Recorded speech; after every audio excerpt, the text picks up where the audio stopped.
ఎలా ఉండేది సో విజయశాంతి గారితో ఇంటరాక్షన్ అప్పుడు?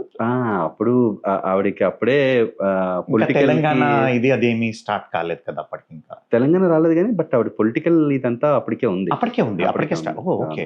ఎస్టాబ్లిష్ అప్పటికే అయిపోయారు ఎస్టాబ్లిష్ అప్పటికే. అయింది. ఓకే. సో, మాట్లాడుతుండేవారు. ఆవిడ సీనియర్ గదా! మనకేమో అన్నీ మనకు సెకండ్ పిక్చరు. సో, అక్క, అక్క అనుకుంటూ మరి ఇంటి అడిగేవాడు. వంటలు క్వెషన్స్ ఏమైనా అడిగేవాడు. తీసుకెళ్ళావా?